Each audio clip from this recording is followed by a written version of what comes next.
Los Teques, un pueblo de montañas y neblina, un rincón lleno de historia que se extiende entre las alturas de la cordillera de la costa y ubicado a unos 30 kilómetros de Caracas.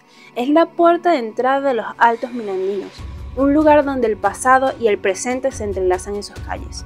Pero, ¿qué historias tiene para contarnos?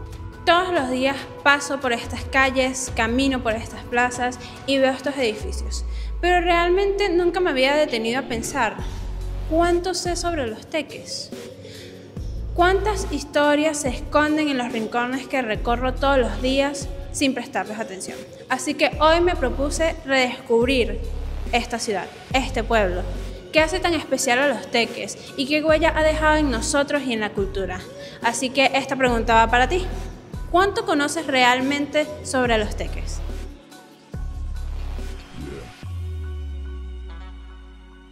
Wow, de los Teques tengo toda mi vida viviendo ahí. Sé que es una ciudad, es un pueblo muy bonito, su clima es increíble y no sé mucho más que eso. ¿Qué es Los Teques? Bueno, más allá de ser la capital del estado Miranda, yo creo que es el epicentro cultural en general de todos los altos mirandinos, independientemente de que también está San Antonio y Carrizal. Yo creo que es un lugar de referencia, porque si tú dices, soy de San Antonio y soy de Carrizal, de una vez te dicen, eres de Los Teques. Bueno, no mucho a pesar de tener 22 años viviendo en Los Teques. La verdad, o sea, que es un sitio que está en Miranda, que queda bastante lejos. He ido unas cuantas veces, pero nunca me ha gustado del todo. Los Teques, bueno, los Teques lo que conozco es lo de lo que tú llevas en la vida, porque nací estando desde niño aquí en Los Teques.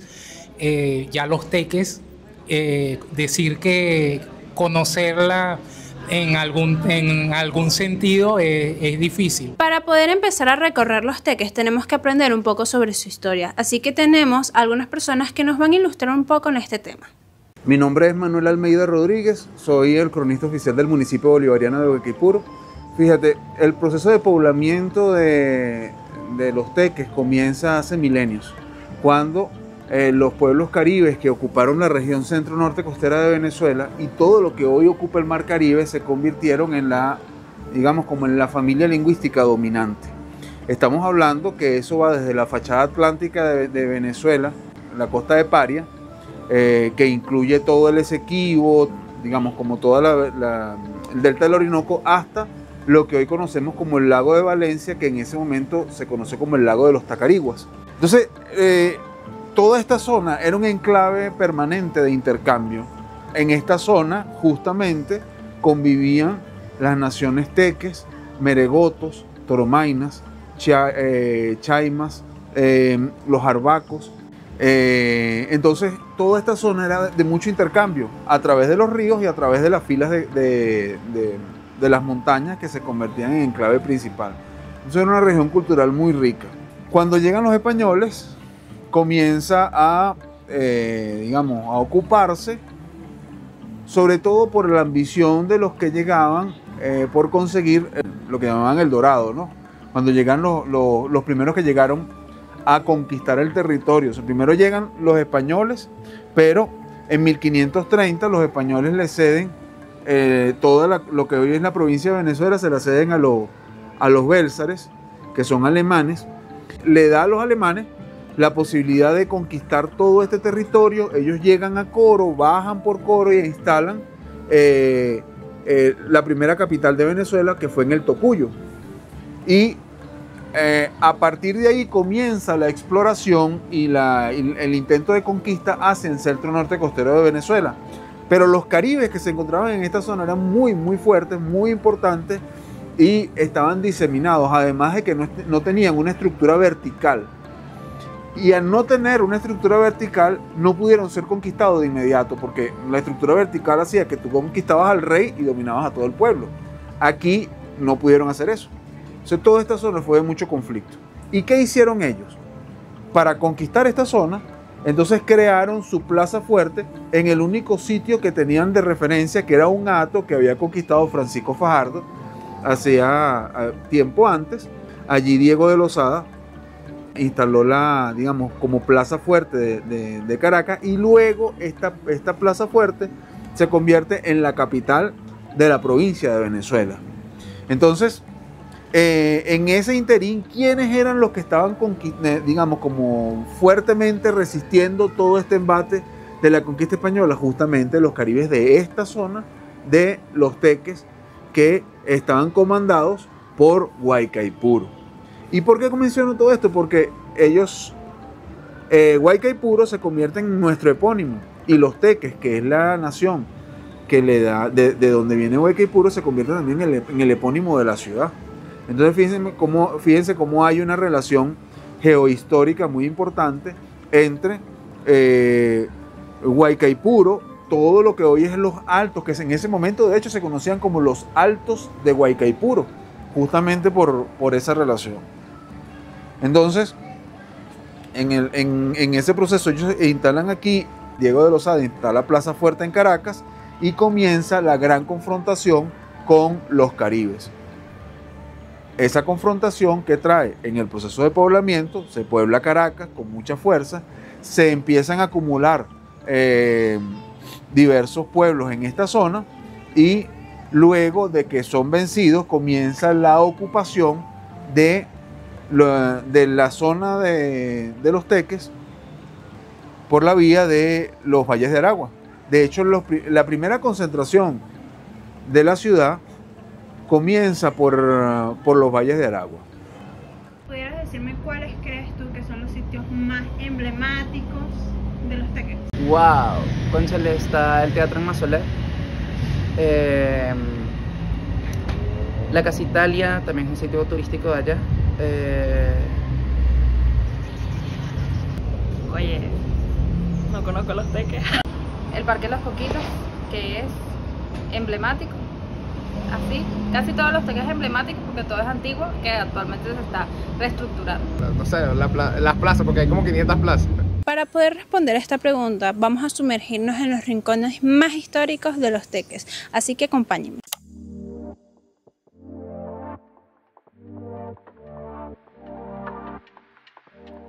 Hoy nos encontramos en la Catedral Nuestra Señora de la Asunción, la cual es un lugar muy importante, ya que es el eje central de la fe en todos los altos mirandinos. Así que bueno. Bueno, mi nombre es José Alexander Cisneros, yo soy el sacristán de la Catedral San Felipe Neri en Los Teques. Nos encontramos pues en la sala de la casa parroquial de esta iglesia matriz. Bueno, la parroquia de Los Teques, que era llamada así desde sus inicios, fue fundada en el año 1777 por el obispo Mariano Martí, el obispo de esa época, que comprendía la diócesis de Venezuela, porque existían muy pocas diócesis en ese momento y era el único obispo que dirigía esas pocas diócesis. Fue fundada bajo el patronazgo de dos santos. La primera, pues la Santísima Virgen María, bajo la advocación de Nuestra Señora de la Asunción, y bajo el patronazgo también de San Felipe Neri, un santo muy querido italiano.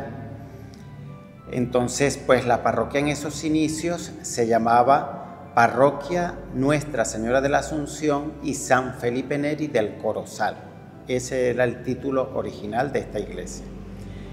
Más adelante, cuando ya surge la creación de la diócesis de Los Teques, en el año 1965, es cuando esta parroquia pasa a ser la parroquia central, la parroquia matriz de la diócesis, y esta iglesia es creada catedral, es decir, la cátedra desde donde el obispo de la diócesis dirige todo el territorio diocesano, que en un principio correspondía pues los Altos Mirandinos, los valles del Tuy, Guarenas y Guatire. Todo eso conformaba la diócesis de Los Teques. Y la parroquia San Felipe Neri pues es creada como catedral de toda la diócesis. Entonces viene allí una separación de los patronazgos. La Virgen de la Asunción pasa a ser la patrona de toda la diócesis y San Felipe Neri queda solo con el patronazgo de la parroquia. En la actualidad pues nos denominamos Catedral Nuestra Señora de la Asunción, Parroquia San Felipe Neri. Bueno, la catedral, digamos, el valor histórico de esta iglesia, imagínate, es la iglesia más vieja de toda esta área de lo que se llamaba Los Teques. Bueno, de Los Teques recordamos que desde 1777 era un pueblito, ¿no? Y la única iglesia que existía era esta, ¿ok? Por eso es un valor histórico, pues, que se conserva hoy en la actualidad, y por eso es una de las iglesias principales de todo lo que comprende el territorio diocesano y el territorio, pues, que comprende Valles del Tuy y Altos Mirandinos.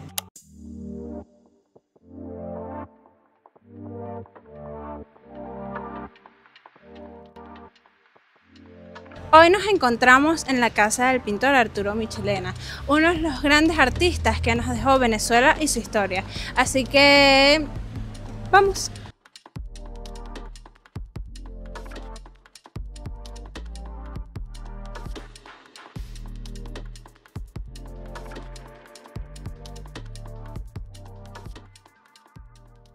Hola, mi nombre es Gabriel Salgado y soy actualmente el coordinador de la Casa de la Cultura Cecilio Acosta de Los Teques y pertenezco al equipo de la Secretaría de Cultura de la Gobernación del Estado Miranda.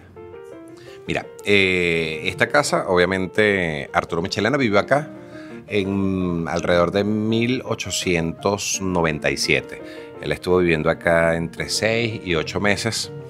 Él vino para acá a aprovechar el clima porque para ese tiempo se creía que a las personas que sufrían de tuberculosis, el clima de Los Teques, el frío, la neblina, toda esta humedad, les hacía bien a las personas que padecían esta enfermedad. Su estancia acá no fue tan triste como de repente muchas pudieron pensar que él vino y estuvo enfermo. No, porque acá pintó 5 obras importantes, entre ellas está la del doctor José Manuel de los Ríos, que fue el doctor que lo atendió acá, y unos que otros bocetos. La Casa Museo Arturo Michelena tiene historia hasta más no poder. Aquí, luego de que él saliera, funcionó una pensión, funcionó una carnicería, funcionó una gestoría. Estuvo un buen tiempo cerrada y en 1925 el Instituto de Cultura de Miranda la vuelve a abrir y comienzan todo lo que es el proceso de la reparación, ¿okay? De techos, de los mismos patios, por la importancia que tiene Arturo Michelena, no solamente para nosotros los mirandinos, para toda Venezuela, sino a nivel mundial. Todas las obras que él realizó, y una de las más importantes, bueno, Miranda en la Carraca, que esa se conoce a nivel mundial. La cantidad de dibujos que él realizó cuando era pequeño. Él viene de una familia de artistas plásticos por medio de su tío, de su abuelo, que retrataba la historia, retrataba a los personajes importantes. Las técnicas que utilizaba eran, acá cuando él regresa a Venezuela, regresa con lo que él se había llevado desde pequeño. Él comenzó a dibujar desde los 6 años, luego se va a Europa y todo lo que fue recogiendo de cada uno de los artistas plásticos o padrinos, podría decirse, de allá, todo se lo trae, y se puede decir, o me atrevo a decir, que el estilo de Arturo Michelena es prácticamente único, y eso lo vemos en cada una de sus obras, su sello, los colores que utilizaba, la forma en la que él retrataba al amor. Hay una imagen de su esposa que él la dibujó, él la pintó, y ella se ve como triste, y es como él se imaginaba que iba a estar ella una vez él haya partido de este mundo, y eso era su visión, totalmente diferente a la de muchos otros artistas plásticos.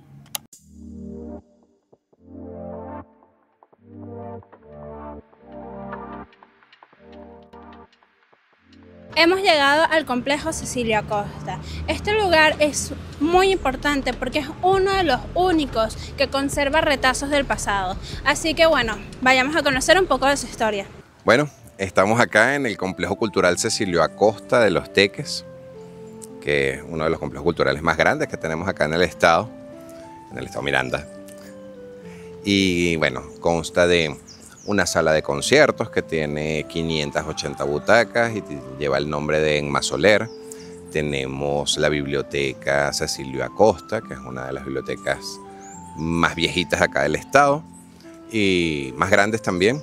Tenemos adicional, este complejo cuenta con áreas verdes, con una cancha deportiva, con la plazoleta, donde normalmente se realizan todo tipo de actividades culturales.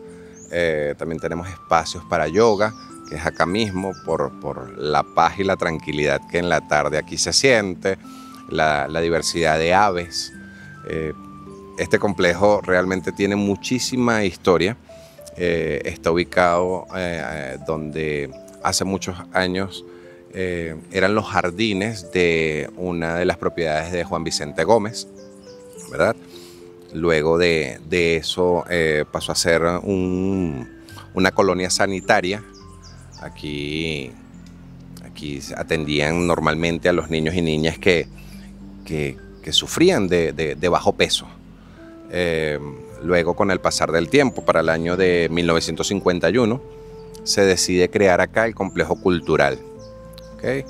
Hasta que, bueno, ya a mediados de los 80 comenzaron con los estudios de los suelos y comienza lo que es la construcción, como ya se los había dicho, de la sala de conciertos Emma Soler, de la propia biblioteca, del área de oficinas que comúnmente llamamos la cúpula, que allí funciona la Secretaría de Cultura de la Gobernación del Estado Miranda, y también sirve para ensayos, para conciertos. Tenemos conciertos al aire libre, obras musicales que se han presentado acá en lo que es todas las áreas verdes, en todo el complejo cultural, donde el mismo público forma parte de las obras. Eso pasó con La Pasión de Cristo, que era del TNJ Miranda. Y nada, todos los fines de semana y todos los días acá hay actividades totalmente diferentes y pueden asistir. De igual forma, como les había dicho, es un espacio donde quieres venirte a leer un libro, quieres venir a merendar algo, siempre cuidando y respetando obviamente las áreas verdes y con un tono de voz adecuado. Acá podemos venir de verdad a divertirnos, a liberar y a salir de lo que es el ruido de la ciudad.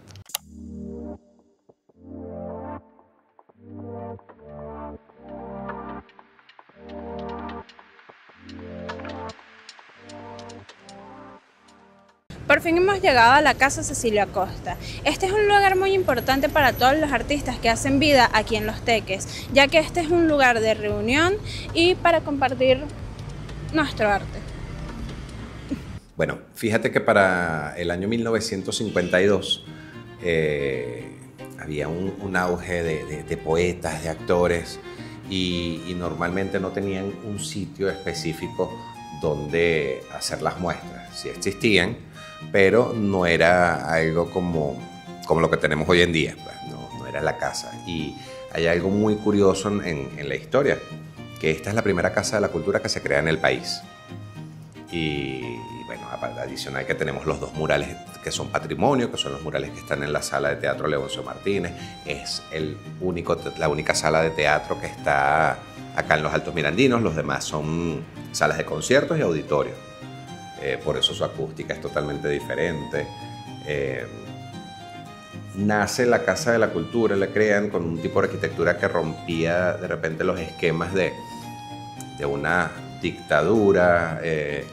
Y digo dictadura porque a nivel cultural sí ya estaba bueno, el propio Leoncio Martínez. Estaban estos grandes legados de poetas, de escritores que venían luchando por que sus obras se mostraran.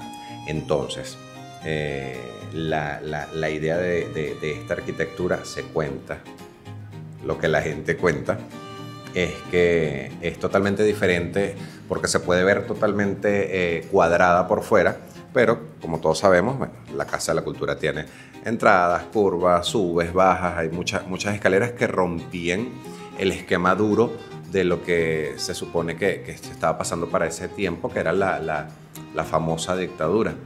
Entonces era un poco romper con eso a nivel arquitectónico. Por eso las entradas, bajo, subo, las escaleras de caracol, las galerías, los salones de exposición, entre otras. Mira, ha ayudado mucho, realmente. ¿Por qué? Porque son pocos los espacios que contamos nosotros los cultores, los artistas, para poder demostrar lo que somos y lo que hacemos y de lo que vivimos, porque muchos vivimos del arte porque sí se puede vivir de esto, contrario al pensamiento de muchos.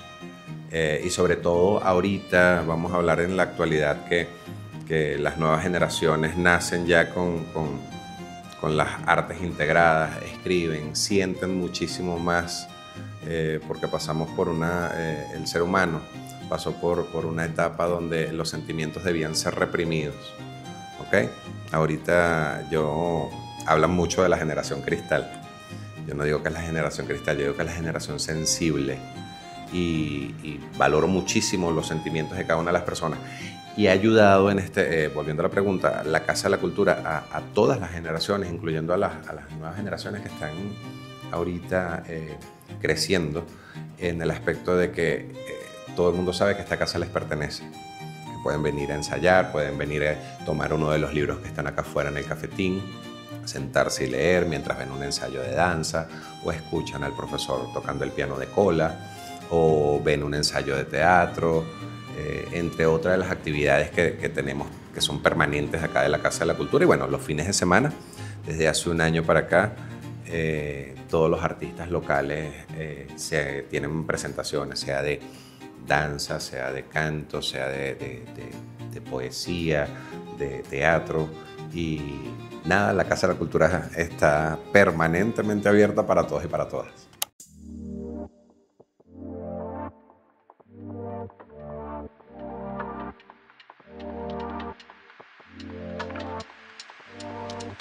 Bienvenidos al Parque de los Coquitos, el pulmón natural de Los Teques. Así que vamos a conocer un poco sobre su historia y su fundación. Mi nombre es Aaron Castro, estudiante de Historia de la Universidad Central de Venezuela. La historia del Parque de los Coquitos es bastante interesante. Tiene aproximadamente ya unos 135 años, un poco más. Todo se remonta aproximadamente a finales del siglo XIX, cuando se finalizan los procesos de construcción del Gran Ferrocarril de Venezuela, y es cuando entonces el ingeniero Gustave Nob se da cuenta del daño ocasionado hacia la vegetación, la deforestación que hubo en esta zona. Entonces decide tomar cartas en el asunto y comienza un plan de reforestación a lo largo de estas vías del tren. Esta reforestación, él crea básicamente unos 5 bosques artificiales, los cuales está el Parque Los Coquitos, El Encanto, Begonia, Matabazo y La Mostaza. Eran estos 5 bosques artificiales que de alguna u otra manera creó. Allí estamos hablando de que eso fue aproximadamente se inicia el proceso de reforestación el 5 de mayo de 1894-95, y este proceso de reforestación finaliza a mediados del año 1922. Durante todo este tiempo se plantaron un aproximado de 5.000 especies, 5.000 árboles, también 2.500 especies ornamentales. Estas especies no eran especies que realmente fueran autóctonas de la región, muchas de ellas eran de otras regiones de Latinoamérica, de Europa.